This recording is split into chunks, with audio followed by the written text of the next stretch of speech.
I remember one day my heart was racing, and I was with this girl, and she told me to give her my arm. And I gave her my arm, and she had a needle. And she tied my arm up.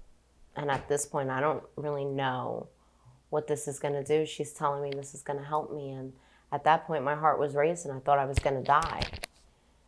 And she shot me up with heroin. And that's when I went into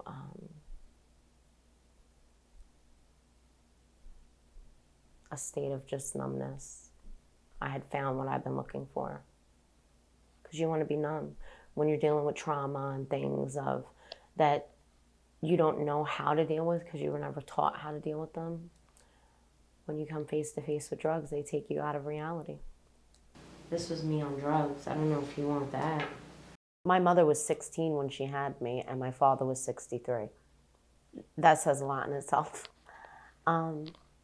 So me and my mom grew up together. And my mom is really, really strong. However, at that age, and you're having a baby, and you're also struggling with the disease of addiction, we tend to hold our children hostage. Oh, here's me and my mom. I hadn't seen my mother in 5 years. Robert took me to see her. Remember that? Mm-hmm.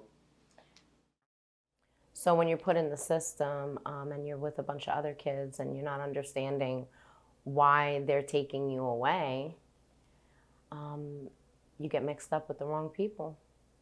So I became a runaway at a very young age.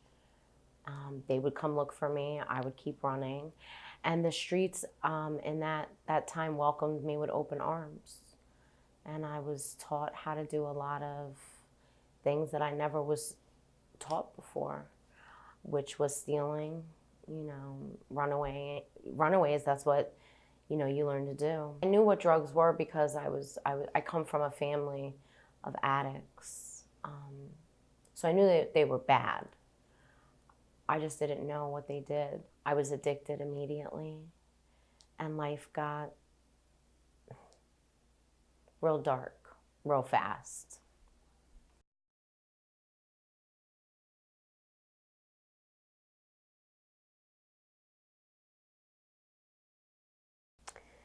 When I became pregnant, I was caught up in the grip of the disease, and they were in the way of me getting high.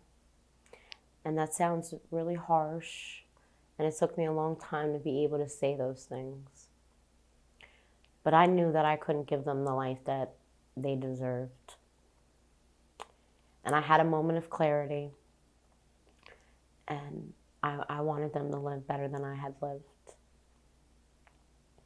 I'm hoping that if I keep doing the right thing, that they'll come back. I love you, Robert. I love you more.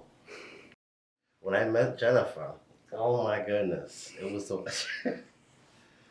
Are you recording she was this? a whole different person. Rebellious, totally self-centered. Didn't take anything from anybody. Was like, didn't have an open mind for anything. And look at her today. She has grown so much, and is practicing the suggestions that are given to her to become the woman she is today. And it's just been an amazing journey of transformation she has been through. It's just amazing. I wake up some days, I'm like, wow. Wow. It all boils down to choices. And no matter, they taught me this a long time ago. Like, you can pray for addicts, you can beat them over the head and tell them all this stuff. But it's got to be an admission that they make for themselves. And I wish I could breathe this stuff into people, because it took me so long to get where I'm at today. I really wish that I can go inside of myself and give it freely to people. But until they make that admission for themselves, you can't do it for the kids. Because if I would have been able to do it for my kids, I would have stopped a long time ago. It is so baffling, cunning, and insidious. And it's something that you have to accept that you have for the rest of your life. It's not like, okay, you get clean, you don't do drugs, like you're all better now. Because just when you think you've arrived, the disease knocks on the door. Remember me? I miss you. You had a death in the family? Come celebrate with me. Come hang out with me just one more time. And that one time can be the last time. Did I have a rough childhood? Yes, I did.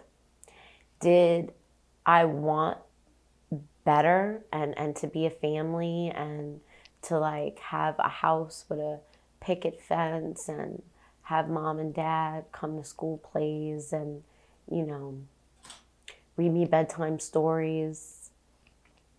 Yes. However, my childhood gave me the strength that I have today. It is my anniversary today. Your anniversary for what? Getting clean. Mm-hmm. So, no mind, mood altering chemical for 2 years today. Mm-hmm. And I pray for many more.